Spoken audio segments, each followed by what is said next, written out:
बनती है देश को जोड़ने की राजनीति। लाल बत्ती की गाड़ी नहीं लेंगे, राजनीति को भ्रष्टाचार अपराध से मुक्त करेंगे।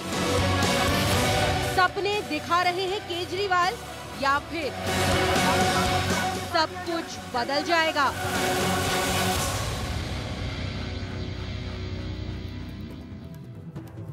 तो इस बात पे कोई शक नहीं कि लोग ये सवाल पूछेंगे, साहब सपने दिखा रहे हैं अरविंद केजरीवाल या वाकई सब कुछ बदल जाएगा? या पॉइंट यह है कि जिस तरह से बहुत सारे लोग, खासतौर पर अरविंद केजरीवाल के क्रिटिक्स कहते हैं, उनके आलोचक कहते हैं कि साहब आपने अन्ना हजारे आंदोलन के जरिए लोकप्रियता हासिल की, उससे पहले तो देश में आपको कोई जानता नहीं था।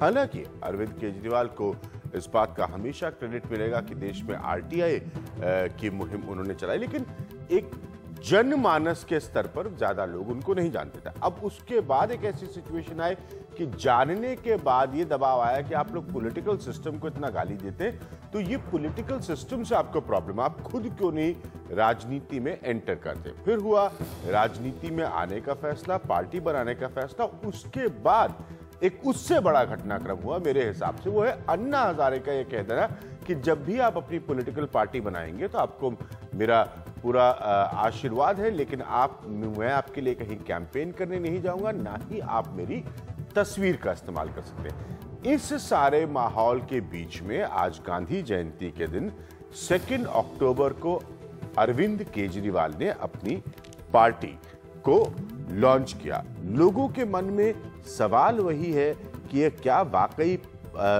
एक नई राजनीति की शुरुआत है या एक शुरुआत है जिसको आगे राजनीति की कड़वी सच्चाई को फेस करना होगा, उसका सामना करना होगा।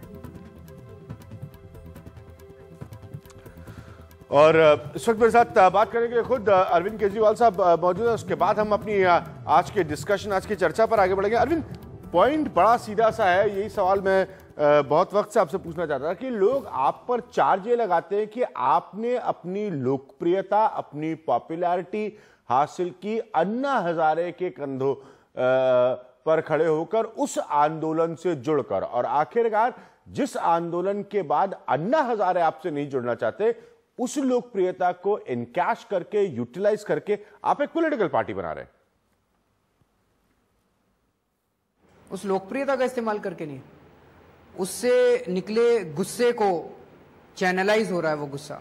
बिकॉज जनता ने देखा कि 1.5 साल के अंदर किस तरह से हर पार्टी ने धोखा दिया, सरकार ने धोखा दिया, और अब इस व्यवस्था से कुछ भी उम्मीद करना बेकार है।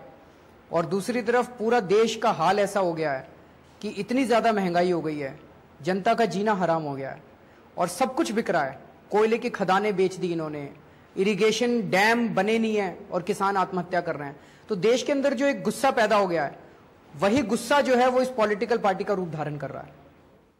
लेकिन एक पॉइंट है कि मतलब ये बड़ा ड्रीम लैंड टाइप की सिचुएशन है, ये सपनों की दुनिया में जीने वाली बात है। मतलब आपके लोग जो है वो पॉलिटिक्स की कड़वी सच्चाई से, रियलिटी से दूर है। आप बहुत हाई मॉरल, हाई प्रिंसिपल्स की बातें कर रहे हैं। अभी से आप इस तरह की बात कर रहे हैं जैसे कि आपको तमाम सीटें मिल जाएंगी और आप सफलता की नई सीमाएं हासिल कर लेंगे।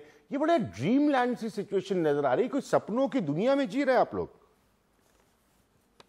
हम नेता नहीं है और हमें राजनीति भी नहीं आती है।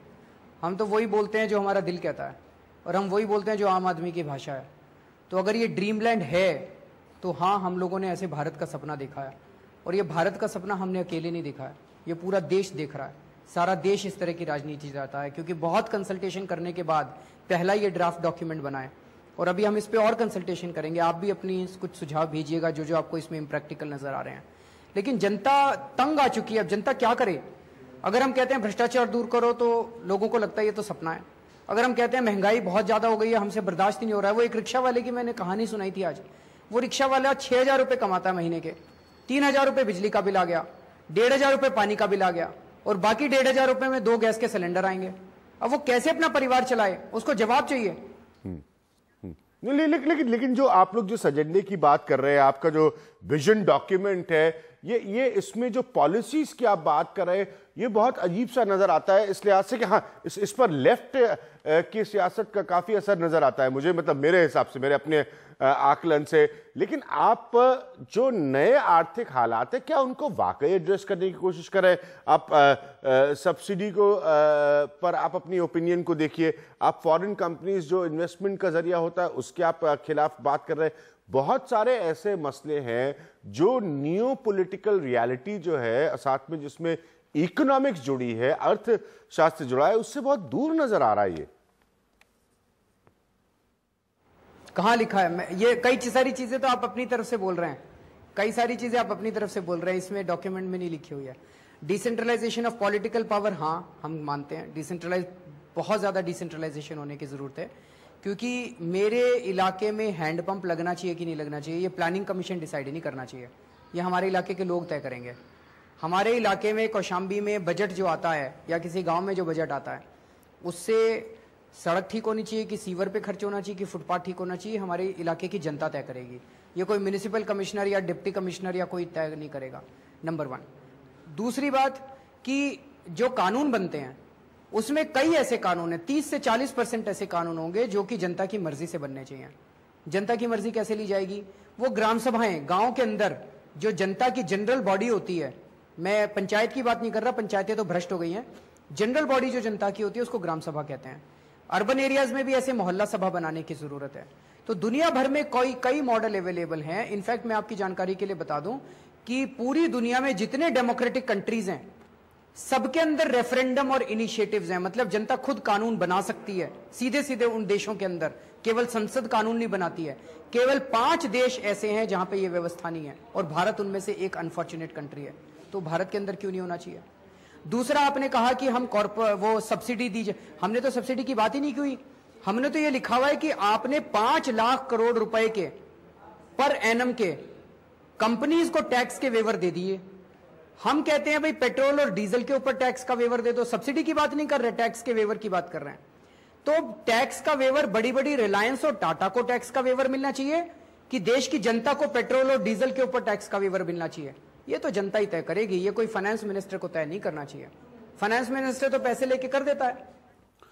लेकिन अमित केजरीवाल सब आप लोग अभी इस तरह की बात करें, मतलब ऐसा लग रहा है मुझे कि बस आप ने पॉलिटिकल पार्टी लॉन्च कर दी, आपकी मेजॉरिटी जो है वो लोकसभा में आ गई, उसके बाद आप सारे तरह के रिफॉर्म्स कर देंगे, आप जुडिशियल रिफॉर्म भी कर देंगे, आप पुलिस रिफॉर्म भी कर देंगे, आप बाकी जो भी सुधार की आवश्यकता है इलेक्टोरल रिफॉर्म्स कर देंगे, वो सब कुछ कर देंगे। ऐसी मनस्थिति नजर आ रही है जैसे कि आप ये नहीं बता रहे कि आप कितनी सीटें जीत कर आएंगे, आप ये तय कर चुके हैं कि हाँ हमको तो ये सफलता मिलनी, और उसके बाद आप देश को इस तरह का ये एजेंडा बेच रहे हैं कि हम ये सारी तब्दीलियां 100% कर देंगे। अभिज्ञान, इसमें मैं फ्रैंकली आपको बताऊं कि आपको लगेगा कि मैं प्रैक्टिकल नहीं बोल रहा। हम लोग रियली एक आम आदमी की तरह से बोल रहे हैं। हमारे हिसाब से बहुत बड़ी चुनौती इस देश के सामने खड़ी है और समाधान एक अवसर नजर आ रहा है जब सारा देश इकट्ठा हो गया है। हम ये जनता के बीच में ले जा रहे हैं। अब जनता को तय करना पड़ेगा कि जनता इस आंदोलन को मेजॉरिटी देना चाहती है, नहीं देना चाहती है, जनता क्या तय करती है। हमारे मन में बिल्कुल भी वो नहीं है, जरा सा भी एंग्जाइटी नहीं है जीतेंगे कि हारेंगे, क्योंकि ये जीत हमारी है ही नहीं, ये हार हमारी है ही नहीं, ये देश की जनता की जीत और हार है। और देश की जनता के पास कुछ विकल्प बचा ही नहीं है। अगर देश की जनता चाहेगी तो ये आंदोलन जीतेगा, अगर देश की जनता चाहेगी तो हम हार जाएंगे। हम अपना काम कर रहे हैं बस। एक आखिरी बात और, हम जैसे मैंने शुरुआत की थी कि राजनीति एक रियलिटी है, कड़वी सच्चाई है जिसको जो राजनीति में आता है उसको फेस करना पड़ता है। आज पिछले 15 साल से ज्यादा मैं इंडियन पॉलिटिक्स में देख रहा हूं, ये कोएलिशन का युग है, ये गठबंधन की राजनीति का युग है। आप लोग तो सारी पॉलिटिकल पार्टीज को गलत कहते हैं, सब में भ्रष्टाचार बताते हैं। कल को ऐसी पॉलिटिक्स आपके सामने आ गई तो आप किस पार्टी का साथ देंगे, आप किसके साथ खड़े होना चाहेंगे? ये थोड़ा सा सिंबॉलिक लग सकता है, सिंबोलिज्म का भी अपना महत्व होता है कि ये लाल बत्ती का जो कल्चर है, ये बड़े बड़े बंगले जो हैं एनडीएमसी लुटियंस दिल्ली के अंदर, ये जनता से काटते हैं हमारे नेता को। नेता तो जनता का रिप्रेजेंटेटिव, जनता का नौकर होता है। नौकर को तो जनता के बीच में रहना चाहिए, 1 बेडरूम 2 बेडरूम 3 बेडरूम के फ्लैट में रहना चाहिए।